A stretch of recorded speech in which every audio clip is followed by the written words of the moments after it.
오늘 나는 국대다 16강전의 두 번째 토론 배틀을 시작하겠습니다. 첫 번째 토론 배틀을 진행해 주신 8분과 함께 1회 국민의힘 토론 배틀 16강의 주인공 8분입니다.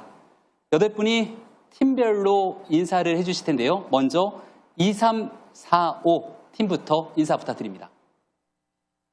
네, 안녕하십니까. 신현주입니다. 2345팀의 20대를 맡고 있습니다. 오늘 아무쪼록 뜻깊은 시간 만들었으면 좋겠습니다. 감사합니다. 예, 안녕하세요. 은평에 사는 30대의 양기열입니다. 오늘 최대한 즐기다 가겠습니다. 감사합니다. 네, 안녕하십니까. 한국경제의 허리 40대를 맡고 있는 황규환입니다. 감사합니다. 네, 최고령자를 맡고 있습니다. 50대 김연주입니다. 반갑습니다. 그러니까 2345 팀의 명이 20대, 30대, 40대, 50대의 줄임말이라는 거죠. 어느 분께서 팀명을 지으셨습니까? 다 같이 상의해서 지었는데요. 네. 이번에 워낙 전당대회 때 대한민국이 미래를 준비하는 과정에서 누구 하나 빠뜨리지 않는다라고 그 슬로건이 워낙 히트를 쳐서 사실 유행어 같긴 한데 저희 역시 지금 비록 10대와 60대는 빠져 있지만 각 세대를 다 같이 빠뜨리지 않고 대변하겠다는 의미에서 이런 팀명을 지었습니다. 세대 통합의 팀워크가 얼마나 이루어질지 눈여겨봐 주시고요. 이어서 국가대표팀 한 분 한 분 소개 부탁드립니다. 네, 안녕하십니까. 황인찬입니다. 열심히 준비한 시간 최선을 다해서 보여드리겠습니다. 감사합니다. 네, 안녕하세요. 국가대표 백지원입니다. 저의 도전이 국민 여러분들께 용기가 되기를 바라며 이 자리에 섰습니다. 감사합니다. 예, 안녕하세요. 윤희진입니다. 공정한 공존을 위해 치열하게 고민하겠습니다. 감사합니다. 안녕하십니까. 토론을 즐기고 사랑하는 남자 신인규입니다. 1시간 동안 즐겁게 해드리겠습니다. 감사합니다. 국가대표팀의 팀명을 제안하신 분이 있으신가요? 진짜 국가대표가 되실 자신이 있으신 건지 한번 각오 한 말씀 부탁드리겠습니다. 저희 팀은 국민의 속을 사이다처럼 뻥 뚫어드리는 국가대표 대변인이 되고자 하는 포부를 담고 그런 팀명을 지었습니다. 네, 과연 국가대표 대변인이 될 수 있는 팀워크를 보여줄지도 지켜보겠습니다. 두 번째 토론 배틀의 주제는 가장 뜨겁고 핫한 요즘의 이슈입니다. 제5차 재난지원금 전국민 지급입니다. 2345 팀이 찬성을, 국가대표팀이 반대 입장에서 토론합니다. 마찬가지로 주제에 대한 찬반에 대한 그 입장은 추첨으로 정해졌다는 점 거듭 강조해서 말씀드립니다. 이번 토론 기존에 제기됐던 국민의힘 당의 입장과는 아무 관계없이 어느 팀이 논리적으로 더 토론을 잘 이끌어주는지 여부에 따라서 심사위원님들의 평가가 있을 것이고요. 시청해 주시는 많은 시청자분들께서도 당의 생각과 관계없이 각 주제에 맞춰서 누가 더 논리적으로 토론을 잘 해주시는지에 따라서 응원 댓글 그리고 평가를 부탁드리겠습니다. 시간 운영에 대해서 다시 한 번만 더 설명을 드리겠습니다. 앞 토론 배틀에서 설명드린 것처럼 두 분이 2분의 모두 발언을 각각 쓰게 됩니다. 그리고 이어서 팀별로 찬성과 반대에 대한 상호 토론이 16분이 주어지게 되기 때문에 32분, 마지막 마무리 발언이 2명이 2분, 2명이 2분, 총 합쳐서 40분의 열띤 토론이 진행됩니다. 앞서 지켜보셨겠습니다만 앞에 타이머가 놓여져 있습니다. 이 시간 배분 잘 못하게 되면 하고 싶은 말이 있어도 나중에는 아무런 말을 하지 못하고 상대팀에서 모든 논리를 끌어갈 수 있기 때문에 여기에 대한 시간 배분을 잘 봐주시면서 진행해 주시기 부탁드리고 마찬가지로 사회자의 개입은 최소화하겠습니다. 하지만 시간과 타임이 벌어지게 됐을 경우는 부득이 이 내용을 조정하기 위해서 개입하게 된다는 점을 말씀드리겠습니다. 자, 그럼 2345 그리고 국가대표의 나는 국대다 토론 배틀 16강전 찬성 입장인 2345의 모두 발언 먼저 들어보도록 하겠습니다. 발언 시간은 2분입니다. 38살 혜진 씨는 차디찬 강바람이 부는 한강대교 위에 홀로 섰습니다. 코로나19 발생 이후 벼랑 끝으로 내몰렸기 때문인데요. 1년 전까지만 해도 혜진 씨는 자신에게 이러한 일이 일어날 것이라 전혀 예상하지 못했습니다. 이처럼 팬데믹으로 인한 피해는 어느 국민도 예견하지 못했습니다. 지난해 불경기에 이어 올해 1분기 가구당 월 평균 소득은 일제히 감소했습니다. 20대인 저 신현주도 30대인 양기열도 이 피해에서 자유롭다 말할 수 없습니다. 전국민 재난지원금은 이젠 선택이 아닌 필수입니다. 코로나19 위기 극복을 위한 마중물이 될 것입니다. 네, 그렇습니다. 갑자기 모든 것은 바뀌었습니다.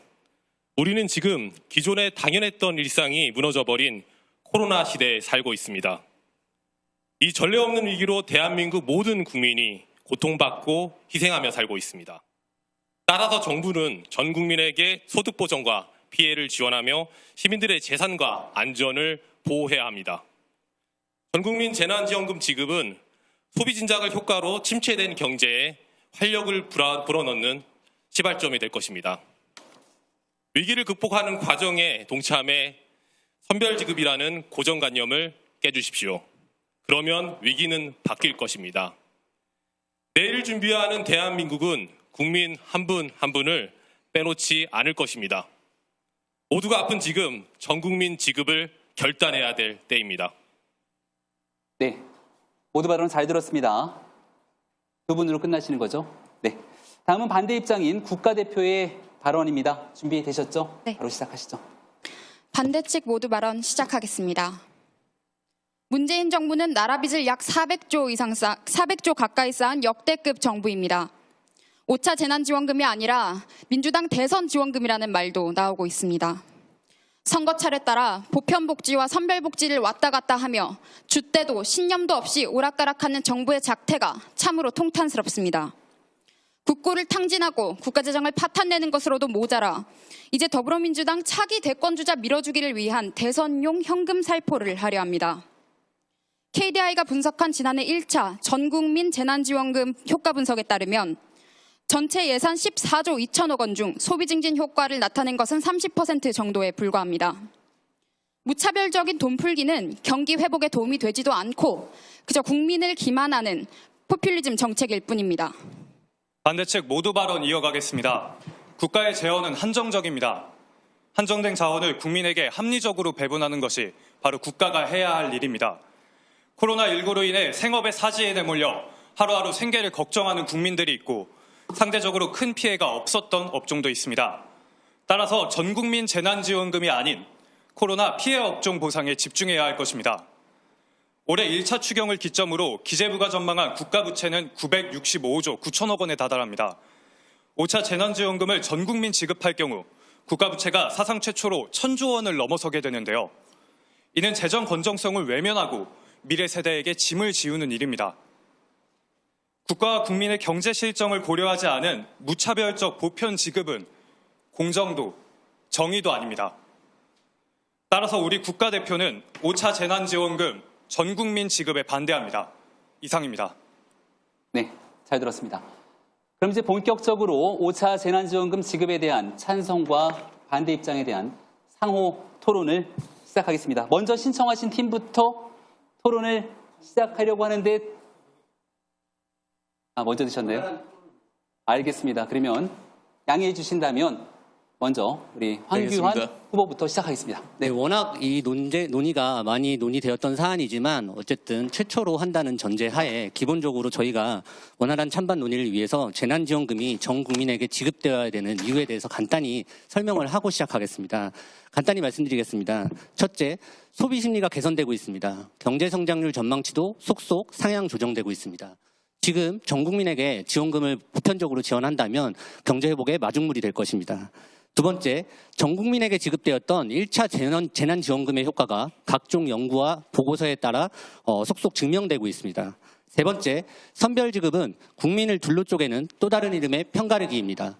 불필요한 갈등을 방지할 수 있습니다.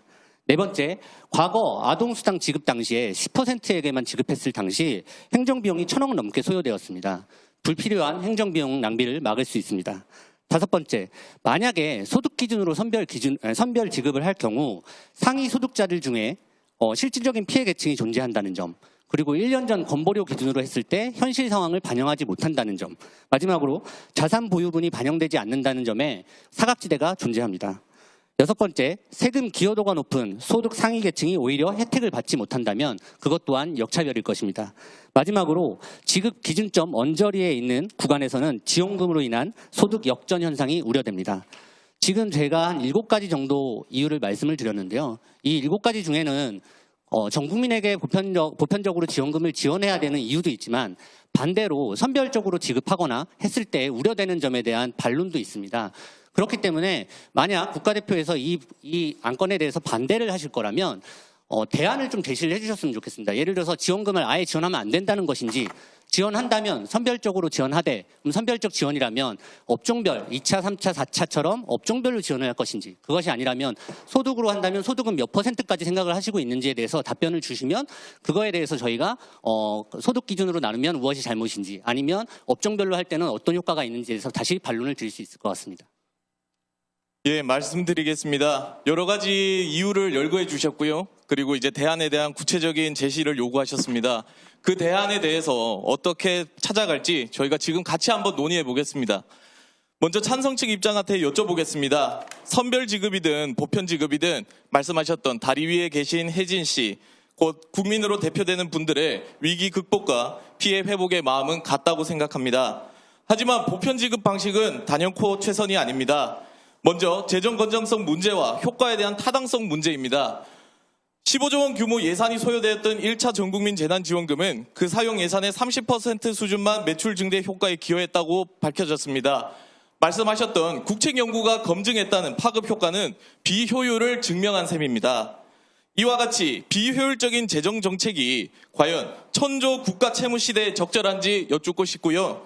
두 번째로는 한정된 재화의 분배가 불공정하게 배분된다는 점입니다. 더욱이 정부의 코로나 방역 조치로 인해 피해가 발생한 사장님께 지원금을 균등하게 배분하였으니 사장님 매출로 이어지는 것은 사장님의 운이다라고 말하는 것은 정부 입장에서 말할 수 있는 것이 아닙니다. 그것은 공정하지도 정의롭지도 않지요. 찬성 측 입장에서는 이제 건강한 대안을 마련하기 위해서 이러한 두 질문에 대해 먼저 한번 답변 주시기 바라겠습니다. 네, 찬성 측에서 먼저 보편 지원의 효과에 대해서 먼저 말씀을 드리도록 하겠습니다. 아까 반대 측에서 입론을 하실 때도 이제 효과성에 대해서 굉장히 의문을 표하셨는데요. 아까 백지원님이 말씀하신 KDI 똑같은 자료입니다. 똑같은 자료의 뒷부분에 보면요, 이러한 한국의 재난지원금 소비 진작 효과는 26%에서 36% 수준인 거 맞습니다. 하지만 대만과 미국을 비롯한 해외 사례와 유사 내지는 우수한 수준이라고 분명하게 밝혔고요. 그리고 나머지 30%를 제외하고 70%는 가계의 채무 상환 혹은 미래 소비를 위한 저축으로 이어졌다고 분명하게 밝혔습니다. 또한 이러한 그 기준 자체가 월급을 받고 월급에서 충분히 재난지원금을 받지 않았어도 월급을 통해 소비를 했을 것으로 예상한 재난지원금, 그걸 대체한 경우를 제외하고 추가로 증진한 소비가 얼마인지를 계산한 점, 그것도 짚고 넘어가야 한다고 생각을 합니다. 그 부분을 봤을 때 충분히 한국의 제1차 재난지원금, 보편지원금은 효과가 충분히 있었다고 저희는 말씀드리고 싶습니다. 네, 제가 조금 추가로 덧붙이겠습니다. 아까 26%에서 36% 정도, 그러니까 이제 효과가 나타났다는 거에 대해서 조금 그 효율성 면에서 좀 낮게 평가하시는 듯한 발언을 하셨는데요. better than nothing이라고 생각합니다. 왜냐하면 이 지급을 받음으로써 그 우리 팬데믹 상황에서 시장 같은 데 가면은 하나도 아예 인파가 없었는데 이걸 사용해서 지갑을 열게 하고 소비 진작의 효과가 분명히 있었고요. 그리고 1차 재난지원금 당시에는 비대면 업종에 대해서만 한정적으로 이것이 이제 사용할 수 있었는데, 만약에 5차 재난지원금에서 이것이 전 국민을 상대로 지원이 된다면 지금은 이제 백신 접종이 어느 정도 이루어진 상황이기 때문에 작년보다 훨씬 상황이 좋을 수가 있습니다. 그래서 모든 업종에서 사용이 가능하고, 그래서 우리가 기대하는 소비 진작 효과는 훨씬 더 크게 나타날 것으로 생각이 됩니다. 그리고 무엇보다 지금 이 문제의 본질은 우리가 이 재난지원금을 어떻게, 그 성격을 어떻게 규정하는 것인가에 문제가 있다고 생각합니다. 왜냐하면 이것을 보편적으로 지원하는 것에 대해서 포퓰리즘이라는 그 프레임을 씌우셨는데, 지금 이런 국가 재난 상황에서 누구나 다 어렵습니다. 그리고 누가 또 수렁에 빠진지 아무도 예상할 수 없는 상황이기 때문에 마치 제세동기처럼 심장마비가 있었을 때 그것을 구제해 줄 수 있는 방편의 하나로서 이해해 주시면 좋겠고요. 국민의 아픈 현실에 대해서 이것을 그런 식으로 포퓰리즘의 방식으로 이해한다는 것은 어떤 정책적 지원을 정치적으로 해석하는 것이다. 저는 이렇게 말씀드리고 싶습니다. 네, 국가대표팀 이어서 말씀 주시죠. 알겠습니다. 먼저 아까 KDI 자료에 대해서 두 분 다 언급을 해주셨는데요. 승수 효과가 높지 않다는 점을 일단 지적을 하고 싶고요. 26%에서 36%가 충분하다. 아무것도 없는 것보다 낫다고 하셨는데 국가 경제 상황을 잘 모르고 하시는 말씀인 것 같습니다. 우리나라 자금은 지금 그럴 정도로 여유롭지는 않고요. 그리고 목적이 소비 심리를 증진하고 경제 활력을 살리는 일이라고 하셨는데 이미 소비 심리는 묶여있다가 풀렸습니다. 그것 덕분에 9년 만에 지금 최고의 물가 상승률을 기록하고 있고요. 물가 상승률이 이어져서 지금 금리 인상까지 검토되고 있는 상황입니다. 지금 우리는 돈이 부족하다고 생각할, 우리가 쓸 돈이 부족한 것이 아니고 소비가 부족한 것이 아니고 이제 물가가 올라서 인플레이션, 즉 경제적 위기가 올 것을 걱정해야 합니다. 또 이어서 말하면 소비가 는 것에 대해서도 말씀을 하셨는데 소비가 는 것은 돈을 재난지원금을 줘서 소비가 증가한 것이 아니고요. 백신 접종과 같은 효과도 있고 사람들이 조금은 무뎌진 면도 있습니다. 따라서 소비 증가를 위해서 소비 증가를 위해 국가재난지원금이 효과가 있었다고만 보기는 어렵고요. 네, 그렇기 때문에 국가부채가 증가하고 국가 경제 위기가 있기 때문에 이런 점에 대해서 조금 더 잘 생각해 봐야 한다고 생각합니다. 네, 제가 한마디 보태 말씀드리겠습니다. 26%에서 36% 해외에 비해서 효과가 나타난다고 말씀을 하셨는데요. 해외에 비해서 효과가 나타난다고 정말 그 정책이 옳은 것이라고는 생각을 하지 않습니다. 더 근본적으로 이 정책이 옳은 것을 입증을 해주셔야 됐을 것 같습니다. 정부의 재정은 무한하지 않다는 게 저희의 기본 전제입니다.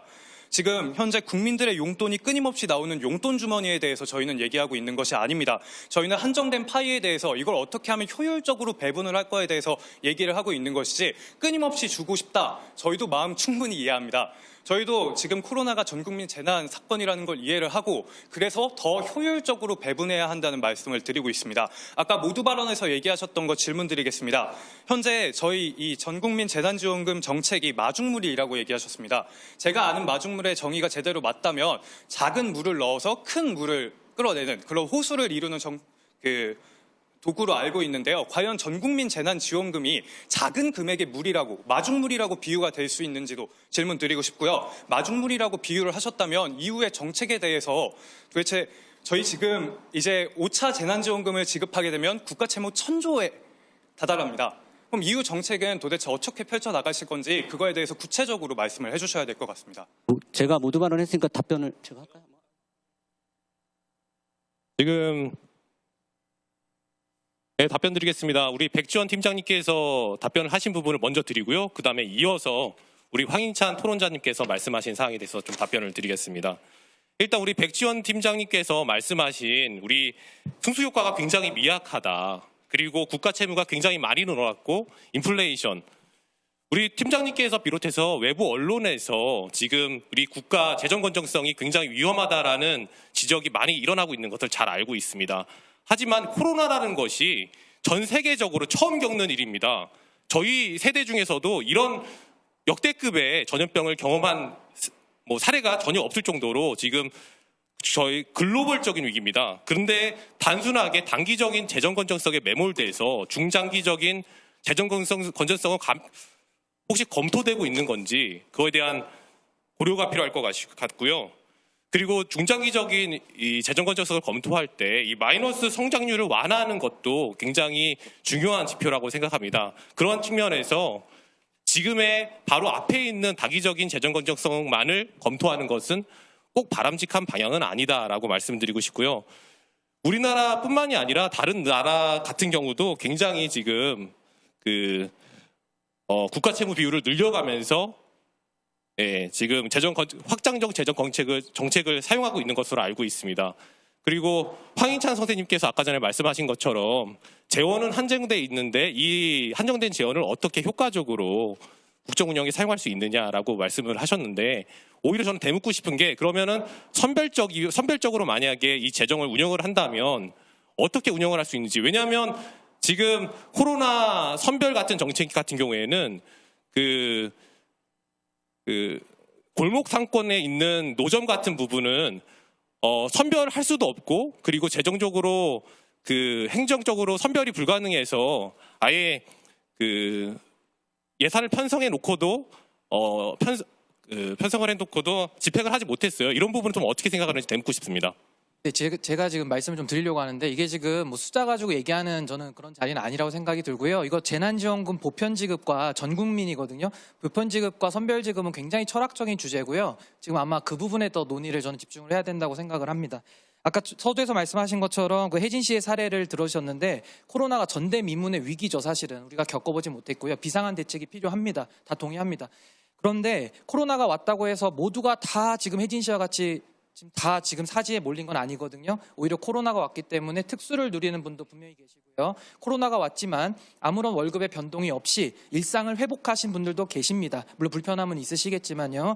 그리고 혜진 씨 같이 정말 힘든 사지에 몰려있는 분이 있습니다. 이 부분을 만약에 인정을 하신다면 저는 이거는 선별적으로 가야 된다는 저희 논리를 반증한다고 저는 생각을 하고요. 여기에 대한 생각도 밝혀주시고, 이걸 하기 위해서는 법적 근거가 있어야 됩니다. 모든 제도는 대통령도 헌법 아래에 있습니다. 그런 법치 행정에 의해서 헌법에서나 법률에서나 어떤 근거가 있어야 되는데요. 이 효과에 가기 앞서서 도대체 이 재난지원금을 전 국민에게 보편적으로 어마어마한 예산을 뿌리는 거에 대해서 법률적 근거가 있는지가 저는 일단 궁금한데요. 그걸 좀 먼저 밝혀주시고 효과를 논해야 맞을 것 같습니다. 하겠습니다. 재난지원금의 명분은 소비 진작과 양극화 해소가 많이 쓰이고 있는데요. 이 수단과 목적이 전혀 다릅니다.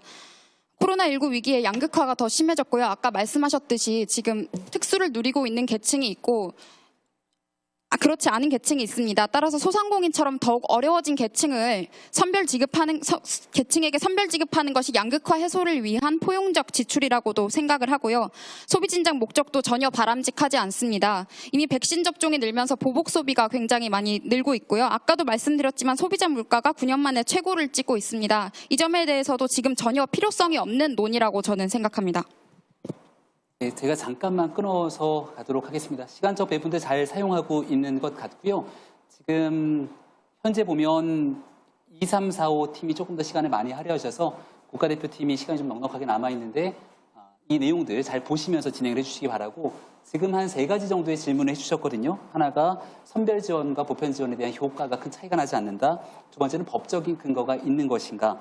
그리고 세 번째로 말씀하셨던 인플레이션에 관련된 문제. 이렇게 주장을 했을 때 거기에 대해서 간결하게 답변해 주시고 같이 논의를 이어가면 더 원활한 토론이 진행될 것 같습니다. 얘기 이어가 주시죠. 우선 가장 마지막으로 말씀해 주셨던 인플레이션 관련해서 먼저 말씀을 드리도록 하겠습니다. 저희도 재정 건전성 인정합니다. 한국 충분히 여건이 충분하진 않습니다. 하지만 이번에 초과 세수를 통해서 지급한다는 점 먼저 짚고 가고 싶고요. 그리고 인플레이션 금리 인상 관련해서 이주열 한은 총재는 물가보다는 주식과 부동산 등 자산 가격 상승과 가계비 급증 등 금융 불균형 위험에 무게를 뒀다고 했습니다. 계속 국가의 재정 건전성 이야기를 하시는데 그러면 다른 국가에 비해서 한국의 가계부채 비율은 아십니까?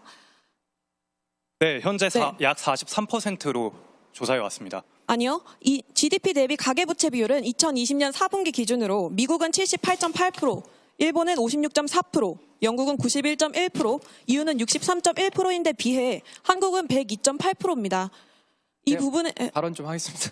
법적 근거에 대해서 제가 여쭤봤는데 일단 그 부분에 대해서는 답이 없이 계속 수치로만 왔다 갔다 하는 건 저는 생산적인 토론이 안 될 것 같아서요. 일단 재난지원금을 전 국민으로 하기 위하면 제도에 기반이 있어야 되지 않겠습니까? 어떤 근거로 이걸 할 수 있는지를 저는 한번 여쭤보고 싶습니다. 그게 돼야지 그걸 실행할 수 있고 어떤 효과를 논의할 수 있지 않겠습니까? 이미 1차 재난지원금이 지급된 바가 있고요. 어차피 그 추경을 편성해서 여야가 합의만 하면 충분히 지급할 수 있는 부분입니다. 저는 이 부분에 대해서는 법적 근거가 없다는 것을 명확하게 밝히고 싶고요. 두 번째는 아까 우리 김현주님께서 이거에서 법적 성격을 그 재난지원금의 성격 규정이 중요하다고 하시는데 저는 너무 동의하거든요. 그래서 이 성격 규정이 필요한데 이게 도대체 경제정책인지 아니면 복지정책인지 거기에 대해서는 한번 좀 간단하게 한번 대답은 좀 해주시고 이런 숫자 논의도 이어갔으면 좋겠습니다. 여기서 역으로 여쭤보고 싶은 게, 그러면 우리 신윤규 토론자님께서는 작년에 집권 여당에서 초법적인 집행을 했다고 생각하시는 겁니까? 저는 재난지원금에 법적 근거가 없다고 생각을 하고요. 이것은 이미 더불어민주당에 있는 고민정 의원께서도 자당께서도 2020년도에 재난안전기본법을 개정하려고 지금 계류 중에 있는데요. 거기에 법적 지원금에 대한 재난지원금에 대한 지금 규정을 삽입한 걸로 알고 있는데 아직 통과가 안 됐습니다. 현재로서는 법적 근거 없이 지급이 되고 있기 때문에 논란이 많다는 걸 제가 밝혀두고 싶습니다. 그래서 그리고 충분히 참- 예산 편성을 통해서 가능한 걸로 알고 있고요. 몇 가지만 저도 답변을 드리면 아까 숫자를 논의하는 자리가 아니라고 말씀하셨는데 그거야말로 대단히 위험한 발언입니다. 국가 정책을 집행하는 데 있어서 어떻게 기존에 드러난 효과와 어떤 그런 숫자를 논하지 않고서 집행을 할 수가 있겠습니까? 효과를 말씀하셨고 그 선별 지원이라고 하시면 지금 소득 기준으로 말씀하시는 건지 아니면 업종별 지원을 하자는 건지 명확히 말씀을 안 해주셨는데 만약 업종별 지원이라면 전국민 재난지원금 지급이라는 것이 지금 기본으로 깔고 그 위에 어려운 분들을 더 돕자는 것이지 전국민 재난지원금이 100% 모두 효과를 낼 수 있는 완벽한 제도라고 주장을 하는 것이 아닙니다. 오히려 4차 재난지원금 지급률이 지금 14.6%밖에 안 됩니다. 2차, 3차, 4차 소상공인에게 지원된 그 선별 지급된 금액이야말로 명확한 효과가 아직 드러나지 않았고요. 현재 나와 있는 연구나 보고서는 물론 그것도 일부의 주장이고 KDI에서 나오는 것처럼 서로 다르게 해석을 할 수는 있겠지만 명확하게 국민의힘 추경호 의원이 예산정책처에 의뢰해서 보고서가 나왔는데 소비 유발 효과가 1.8배라고 나왔습니다. 그 혜택을 가장 많이 받아간 것이 음식점, 그다음에 숙박 서비스, 이른바 여러분들이 얘기하고 계시는 소상공인과 영세상인들이 가장 큰 혜택을 받았고요. 그 효과를 받기 때문에 소상공인 영세상인들도 지금은 현금이 아닌 매출을 올려달라고 주장하고 있는 겁니다. 예, 여야 합의 말씀해 주셔서 그러면 다시 되묻겠습니다.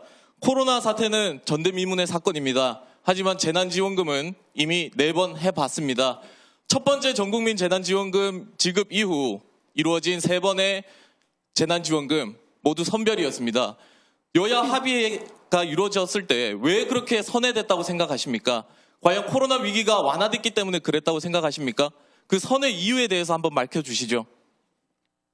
정책은 언제든 가변성이 있는 거고요. 아까도 말씀드렸지만 지금 시기를 말씀드린 겁니다. 내용보다 왜 이제 와서 5차에는 보편적으로 나가야 되냐 하는 것은 아까 말씀 주신 것처럼 마중물이 되어야 되기 때문에 지금 소비 심리가 개선되고 있고 경제 성장률이 올라가고 있는 과정에 소비가 좀 더 촉진하게 만들자라는, 그래서 대체 공휴일제도 사실은 이번에 법안이 통과된 이유도 소비가 늘어날 때 바짝 조여서 올라가자는 겁니다. 재정 건전성 얘기하셨는데요. 우리나라 재정 건전성 문제가 별게 아니라고 생각하진 않습니다. 다만 재정 정책의 근본적인 목표가 재정 건전성만 있는 것은 아닙니다. 국민의 세금을 올바르게 걷어서 꼭 써야 될 때 쓰는 것이야말로 재정 정책의 가장 큰 목표인데 지금 재난지원금 이외에 더 다른 중요한 어떤 데 쓰셔야 되는지를 먼저 말씀해 주시면 될 것 같습니다. 왜냐하면 재정 건전성을 유지하려면 불필요한 예를 들어서 통계형 일자리 만들기라든가 뉴딜 사업 그런 부분을 줄여야 되는 것이지 보편적 재난지원금을 줄여서는 안 됩니다. 맞습니다. 그렇게 말씀하신 것처럼 이제 불필요한 뉴딜 사업이라든지 그런 걸 줄여서 만든 재원을 어떻게 분배하실 건지에 대해서 저희가 논의하고 있는 겁니다. 저희는 지금 피자 한 판을 두고 그것을 어떻게 분배할 것인지 나눠야지 피자 한 판이 부족하면 피자 2판 하면 안 되냐 이런 식의 논리는 부족한 것이죠. A와 B를 선택해야 될 때 A도 주고 B도 주자 이렇게 말씀하시는 것은 그것은 충분한 답변이 아니라고 생각합니다. 저희가 그리고 피자 차원에서 판을 하자고 말씀드린. 잠시만요. 저희가 시간이 좀 너무 많이 남아서 좀 평평을 위해 제가 좀 네. 죄송합니다. 쓰시죠. 저는 이거 아까 김현주님께서 말씀하셨기 때문에 밝혀주시고 가야 다음 토론이 되지 대답을 안 하고 계속 다른 얘기를 하면 토론이 안 됩니다. 그러니까 저는 묻고 싶은 게 재난지원금 전국민 지급입니다. 지금은 원래 1차 때 전국민, 2차, 3차, 4차 선별했습니다. 이제 5차 하니까 다시 또 전국민으로 보편으로 나왔습니다. 근 1년 사이에 다 이게 이루어진 사건입니다. 전 국민이 지켜보고 있고요. 여기에 대해서 그러면 전 국민 재난지원금의 법적 성격이 복지입니까? 경제입니까? 경제정책입니까? 복지정책입니까? 저는 복지정책이라고 생각합니다. 어떻게 생각하십니까? 그것을 꼭 구분해야 할 필요성이 있을까요? 구분을 해야죠.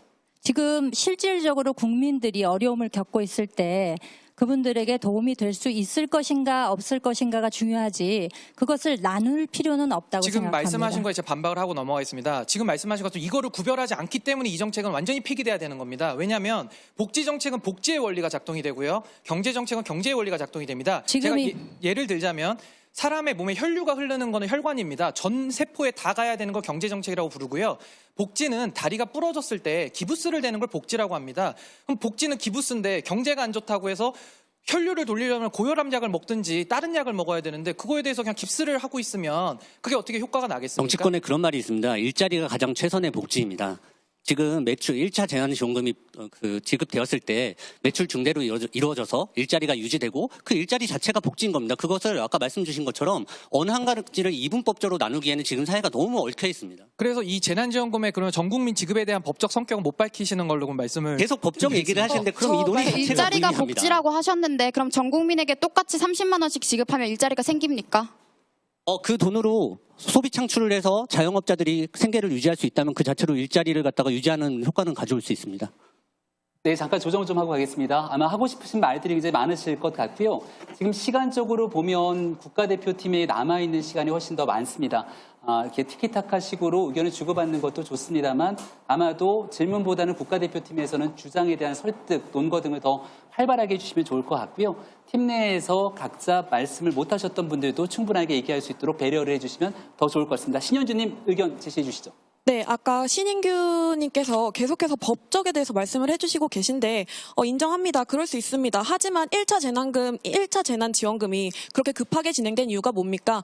법리적인 해석에 매몰되지 않고 지금 당장 현실이 급하기 때문입니다. 아까 계속 숫자에 치우친다고 말씀을 하셨는데 오히려 지금 논리 자체가 법적으로 치우치고 있는 것 같고요. 그리고 계속해서 파이 싸움이라고 말씀을 해주셨습니다. 맞습니다. 지금 재난지원금 그리고 정부의 재정정책 모두 다 세금에서 나옵니다. 그 세금에 관련해서 그 보도에 따르면 10명 중 7명이 조세가 불공평하다고 생각합니다. 그 이유를 물었더니 23.8% 자체가 내가 낸 만큼 돌아오지 않았기 때문이라고 합니다. 조세는 물론 어떻게 활용하는지도 중요하지만 실제로 느끼는 효능감도 굉장히 중요하다는 말씀 드리고 싶습니다.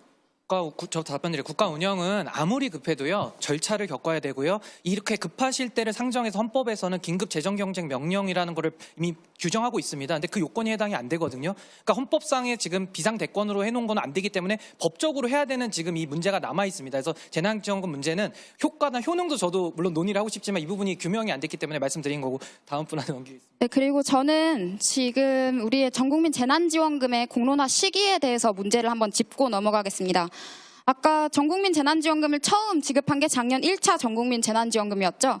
그때가 총선 시기였다는 건 다들 아실 겁니다. 그때 14조 3천억 원을 풀어서 더불어민주당이 얻은 결과는 총선 승리였습니다. 당시 더불어민주당 한정혜 정책위원장께서는 전국민 지급은 사실 일정 부분 선거 논리이기도 했다라고 직접 인정을 하신 부분이 있고요. 그리고 2, 3, 4차는 계속 선별로 지급이 되었습니다. 그러다가 4차 선별 지급 때 서울시장, 부산시장 재보궐선거가 있었죠. 그때 민주당이 참패했습니다. 그리고 지금 5차입니다. 우리는 지금 눈앞에 대선 그리고 대선 경선을 앞두고 있습니다. 정치적 의도가 다분한 어젠다라고 생각하고요. 그리고 약 30조 원 초대형 추경 예산을 지금 심의하고 있다고 합니다. 따라서 지금 이것은 보편복지를 주장하고 선별복지를 주장하고 하는 것 이전에 정치적 의도가 너무나도 다분하기 때문에 우리 보수가 이런 어젠다에 질질 끌려다니지 말아야 한다고 생각합니다. 네, 김현주님. 네, 만약에 지금 같은 논리로 말씀을 하신다면 5차 재난지원금은 내년 1, 2월에 지원이 돼야 되겠죠. 지금 굳이 그렇게 일시를 꽤 맞추시는 식으로 말씀하시지 말고 아까도 말씀하셨다시피 혈류를 돌리고 또 아까 뭐라 그러셨죠? 다리가 부러졌다 그러셨나요?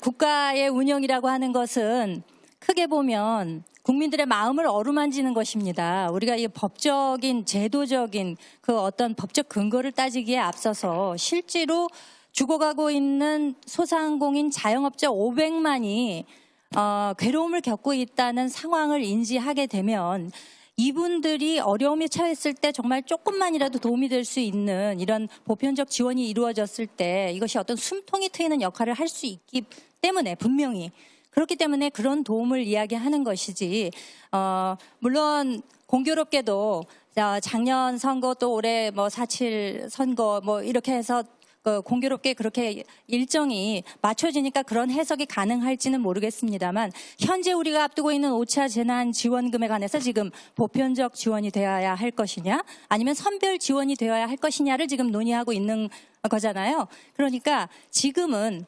이번쯤에는 왜냐하면 백신 접종도 이루어지고 상황이 여러 가지로 조금 좋아지리라고 생각하기 때문에 7월부터 백신 접종자들에 대해서 마스크도 풀고 여러 가지 이제 정부에서 좀 다른 대안을 내놓고 있지 않습니까? 이럴 때 이 분위기를 일신시키면서 실제로 재난지원금의 효과가 나타날 수 있도록 하기 위해서 지금 이 시기를 고려하고 있다고 생각합니다. 네, 저 아까 국민의 마음을 어루만지기 위한 게 정치라고 하셨는데요. 지금 우리가 논의하고 있는 거는 일단 국가 예산을 쓰는 경제 문제입니다. 경제 문제는 감정을 앞세울 것이 아니라 이성적으로 판단해야 합니다. 그리고 아까 자영업자 500만이 있다고 하셨는데 그렇기 때문에 선별복지를 해서 그분들을 먼저 챙겨야 한다는 것입니다. 제가 하고 저희는- 싶은 말이 참 많이 쌓여 있습니다. 우선 낸 만큼 돌아온다라고 말씀을 해주셨는데 전국민 재난지원금으로 몇십만 원 더 받는다고 국민들이 정말 내가 낸 세금이 정확히 잘 돌아오는구나라고 믿을 거라고 생각하시는 건 국민들을 너무 무지몽매한 존재로 만드는 일이라고 생각이 되고요. 고용 저도 찬성합니다. 하지만 세금 및 고정비용의 부담을 줄이지 않으면 가장 먼저 줄여져 나가는 것이 고용이라고 생각을 합니다. 재난지원금의 사각지대 업종을 살펴보는 것, 저희는 그것이 중요하다고 말씀을 드리고 있습니다. 중소자영업자 지원 절차 간소화 등을 통해 재난지원금을 더 세밀하게 줄 수 있는 기회에 가까워져야 될 것입니다. 마지막으로 한 가지 질문을 드리고 싶습니다. 제가 정확히 정의가 안 되는 게 있는데요. 양기열 토론자님께서는 재정 건전성을 좋다고 얘기를 해주신 것 같고 신현주 토론자님께서는 재정 건전성이 안 좋다라고 얘기를 해주신 것 같습니다. 한 가지 입장을 정해주셔야 될 것 같은데요. 질문 드리고 싶습니다. 국가 채무 비율 현재 안정적입니까? 추가적인 네. 말씀해 주십시오. 네. 네. 추가적인 채무를 부담해도 문제 없다고 생각하시는지 의견 여쭙고 싶습니다. 마지막으로 한 번만 더 개입하겠습니다. 한 2분 정도의 시간밖에 안 남았기 때문에 전체 토론회에서 양기현님, 신현주님 의견 조율 잘 시간 배분해가면서 마무리하시기를 당부 말씀드립니다. 네, 우선 아까 입장 정해달라고 하셨는데요. 제가 말씀드린 것은 좋다고 말씀해 주신 것은 다른 나라에 비해서 부채 비율이 그렇게까지 높지 않다는 것을 상대적인 부분에서 말씀을 드린 것이고요. 재정 건전성이 좋지 않다는 것은 지금까지 한국에 계속해서 부채 비율이 늘어온 걸 감안했을 때 지금이 최악인 상황인 거를 저희는 모두 공감합니다. 저희는 절대 부정하지 않습니다. 하지만 지금이 전시 상황이고 그런 점을 굉장히 감안해야 된다고 생각합니다. 그리고 첨언을 조금 드리자면요. 아까 국민의 고통을 선거의 논리로 조금 이끄시는 점은 굉장히 안타깝게 생각을 합니다. 그리고 우리 황인찬 토론자님과 우리 백지원 팀장님께서 계속 재무건전성 문제를 계속 거론을 하시는데요. 우리 전국민 지급도 재무건전성을 충분히 고려할 수 있다는 모델을 조금 제안을 드리고자 합니다. 재난지원금을 전 국민에게 지원을 하고 연말에 과세를 하면은 충분히 재난지원금을 먼저 보편성으로 지원하고 향후에 사후적으로 재무건전성과 국가채무 등등을 챙길 수 있는 방안이 있습니다. 무조건 선별적으로 지원해야만 재정건전성을 찾을 수 있다라는 식의 논리는 문제가 있다고 비춰집니다. 그 방식은 아까 논거로 들어주셨던 행정비용이 발생한다는 것과 조금 상충되는 것 같은데요. 이렇게 먼저 지급하고 나중에 다시 과세하면 된다. 이것 행정비용, 재난지원금 전국민 지급보다 더 큰 것 아닙니까? 오히려 선별하는 게 아까 전에 우리 황인찬 토론자님께서 말씀하신 것처럼 행정비용이 선별하는데 더 많이 든다라는 것이 입증된 사실이 있습니다. 행정비용은 어쨌든 예산사업이 집행 시에 수혜자에게 혜택을 지원하기 위해서는 부대비용이 발생하기 마련입니다. 1차 재난지원금 때 365억 정도의 운영자금이 필요했습니다. 그리고 2차 재난지원금 때는 선별적으로 이루어졌는데 긴급고용안정금에 100억, 소상공인 세희망 자금 사업에 280억 정도 그렇게 들어갔습니다. 행정비용 결국은 발생합니다. 그런데 그 행정비용이 조금 발생한다는 그것 때문에 과연 전 국민에게 지급한다. 논리가 맞지 않습니다. 국민이 힘들다면은 정부가 조금 더 노력을 해야 되죠. 지난 3번의 선별 지급을 통해서 저희는 조금 더 꼼꼼하고 국민들의 힘든 살림을 뒷받침할 수 있는 방안들을 모색했다고 생각합니다. 그런데 이제 다시 선회해서 전국민 재난지원금을 주자는 것은 이때까지 태업했거나 아니면은 또 다른 저희가 있다고밖에 해석할 수가 없을 것 같습니다. 질문 2가지만 드리겠습니다. 아까 말씀해 주신 대로 행정비용 듭니다. 그렇다면 저희가 아까 말씀해 주신 지금까지 4차 재난지원금의 집행률, 저조한 이유에 대해서 분명히 밝혀주셔야 할 것 같고요. 그리고 계속해서 말씀을 해주시는데 이 선별 지원에 그러면 구체적인 효과가 있는지도 지금 시간이 많이 남으셨으니까 이야기해 주시면 감사하겠습니다. 제가 묻고 싶은 게 그겁니다. 4차 재난지원금 선별 힘드신 분들 꼼꼼하게 선별하기 위해서 노력했습니다. 전국민 재난지원금이 놓쳤던 대면 사업자들, 여행업자들 챙겨주기 위해서 많이 노력했습니다. 그런데 그 노력이 채 성과를 보기도 전에 그렇게 빨리 5차 재난지원금을 집행하는 이유가 대체 무엇입니까? 좀 더 기다려야 되지 않겠습니까? 적자국채 발행해서 예산사업 집행했으면은 그거 성과 기다릴 때까지 있어야 되는 거 아니겠습니까? 오히려 저는 묻고 싶습니다. 왜 그렇게 급합니까? 무엇이 그렇게 급하게 재난지원금을 집행하도록 하는 것입니까? 네, 시간이 조금 남은 상태이기 때문에 질문하셨던 4차 재난지원금 등에 대한 성과 부분에 대한 답변을 해주시면 조금 더 원활한 토론이 진행될 것 같습니다. 먼저 저희 주제가 5차 재난지원금 전국민 지급이기 때문에 4차를 다시 계속 복귀할 필요는 없을 것 같고요. 먼저 이 어젠다에 대해서 국민들이 얼마나 동의하고 반대하고 있는가를 말씀을 먼저 드리겠습니다. 우리 당과 좀 반대 성향인 진보 성향 정의당에서는 이렇게 논평을 냈습니다. 지금 숨 넘어가는 자영업자와 소상공인들에게 절실한 손실 보상을 뒤로 두고 느닷없이 전국민 재난지원금을 뿌리겠다는 것은 무책임하고 부적절하다. 경제회복은 돈 풀기로 하는 것이 아닙니다. 원전 죽이기로 두산중공업 등 대한민국 유력 산업 다 죽여놓고 그나마 추진 중이던 뉴딜 예산까지 줄여가면서 돈 뿌리기를 하자는 것은 그저 정치적 의도가 다분한 행위라고 생각합니다. 자신들이 돈을 뿌려서가 아니라 악정고투하는 기업과 국민들 덕분에 이것이 가능함을 알아야 합니다. 저는 그리고 아까 국민 통합에 대해서 얘기를 하셨기 때문에 제가 짧게만 설명드리면요. 이게 이제 국민 통합을 위해서 전 국민을 주자지 이렇게 논리를 세우고 있는데요. 오히려 정말 피해가 지금 하우상박, 그러니까 두텁게 지원받아야 될 사람들은 지원을 오히려 적게 똑같이 받다면 상대적 차별이거든요. 오히려 그런 것들로 인해서 도움이 필요하신 분들이 오히려 더 역박탈감을 느끼게 됩니다. 그래서 이거는 전 국민적으로 재난지원금을 평등하게 지급을 해버리면 오히려 정말 받아야 되는 아까 말씀하신 혜진 씨나 이런 분들이 역박탈감을 느끼기 때문에 이건 사회통합적 효과도 없다는 점도 저는 밝히겠습니다. 네, 저희는 정말 다양한 변인들이 고려됐는지 다시 한번 확인드리고 싶습니다. 아까 보여주신 그래프는 X축, Y축 총 두 가지의 변인으로 이루어져 있습니다. 하지만 현재 국내 상황은 그렇게만 볼 수는 없고 재정 건정성을 확인하기에는 정말 어려운 실태입니다. 저희는 기축통화국이 아닌 현실도 고려를 해야 될 것이고 각 국가별로 코로나 피해 정도가 다른 점 그리고 국내 가파른 상승세도 같이 봐야 될 것입니다. IMF의 재정 모니터에 따르면 2026년 한국의 국가 채무율은 약 70%로 전망되는데요. 현재 기축통화국이 아닌 1위 헝가리 66%를 앞지르는 숫자입니다. 물론 이게 미래적인 상황이라 단순 수치만은 비교할 수 없겠지만 절대 이 상황이 가볍지만은 않다는 걸 고려를 해주셔야 될 것입니다. 중장기적으로도 저희 성장률 저하, 초저출산, 초고령화 사회, 사회 안정망 확충 비용, 일자리 창출 지원, 구조 혁신을 고려했을 때 과연 창성 측에서는 1,000조의 국채가 과연 적다고 더 투입이 가능하다고 생각하시는지 궁금합니다. 답변 시간은 짧게 남아서 일단은 저희가 소상공인이나 영세상인들 더 어려우신 분들에게 지원을 하지 말자는 게 아니라 전국민 재난지원금 이후에 그 플러스해서 더 주자는 말씀을 계속 드렸고요. 계속 말씀하시는데 선별지원금이 그럼 대안인 걸로 공통된 의견이신지 공통된 의견인데 4차 지원금의 효과는 여기서 논의할 필요가 없다고 말씀을 하시면 대안을 어떤 걸 예를 들어서 위법적이다. 그럼 선별적 지원금은 법에 합리적이다. 부합한다라는 근거를 주실 거나 했으면 좀 더 좋은 논의가 되었을 것 같다는 생각이 듭니다. 이 정도로 마치겠습니다. 이번 전국민 재난지원금 경제적 지급 근거가 추가 세수 때문인데요.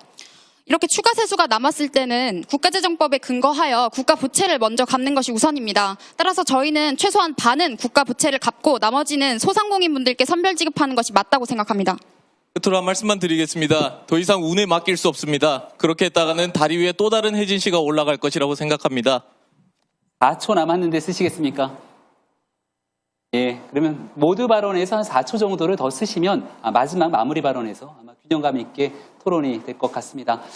16분 시간이 생각보다 많이 짧죠? 아마도 지켜보시면서 이게 지금 우리 일상에 다 와닿는 내용이라 굉장히 몰입돼서 지켜보셨을 거라 생각합니다. 5차 재난지원금 전국민 지급에 관한 찬반 양측의 토론 잘 들었습니다. 이제 마지막으로 각 팀에서 두 분이 진행해 주시는 2분의 마무리 발언이 진행되는데 2, 3, 4, 5 팀에서는 한 4초 정도 더 넉넉하게 쓰시기를 부탁드리고요. 먼저 이번 순서에는 국가대표팀의 마지막 마무리 발언으로 이어가겠습니다. 예, 저희는 제5차 재난지원금 전 국민에 대해서 보편적으로 지급하는 거에 대해서 이것은 망국적 정책이고요. 이건 포퓰리즘 배틀에 지금 대한민국은 빠져 있다고 생각합니다. 이거 누군가는 브레이크를 지금 당장 걸지 않으면 대한민국 호는 이제 침몰할 수밖에 없다고 저는 생각하고요. 지금 지자체에서도 재난지원금 뿌리기에 나섰습니다. 각자 지자체장들이 선거를 앞두고 마치 자기 주머니에서 용돈 나눠주듯이 자기 돈 쓰듯이 물 쓰듯이 돈을 국민들한테 나눠주고 있습니다. 굉장한 심각한 문제고요. 아까도 얘기 나왔듯이 국가가 당연히 국민들의 마음을 어루만져야 합니다. 국가는 국민들의 희노애락과 함께할 저는 의무도 있다고 생각합니다. 그러면 재난지원금을 지금은 재난위로금으로 이름을 바꿔서 전 국민들이 상처를 받았기 때문에 위로하는 차원에서 지금 지급을 해야 된다고 하는데, 만약에 그런 논리로 가면요, 그 모 대선 후보가 했던 공약 28번에 나오는 생일 축하금 월 10만 원 그리고 딜리버리 서비스까지 해서 각 집에 갖다 준다고 합니다. 이제 그런 정책도 저는 나올 거라고 확신하면서 발언을 넘기겠습니다. 보편 지급을 주장하는 이들도 말할 것입니다. 내일을 준비하는 대한민국이 당신을 빼놓지 않기 위함이라고. 하지만 거짓말입니다. 묻지마 전국민 재난지원금은 미래 세대의 공정한 기회를 박탈하는 것입니다. 660조로 시작해서 1000조로 마무리되는 현 정부의 국가 채무는 오롯이 미래 세대의 짐이 되었습니다. 부채의 개념이 없는 재정정책, 이제는 멈춰야 합니다. 또 현금 살포식 전국민 재난지원금은 불공정한 예산 집행 과정이 무엇인지 보여줍니다.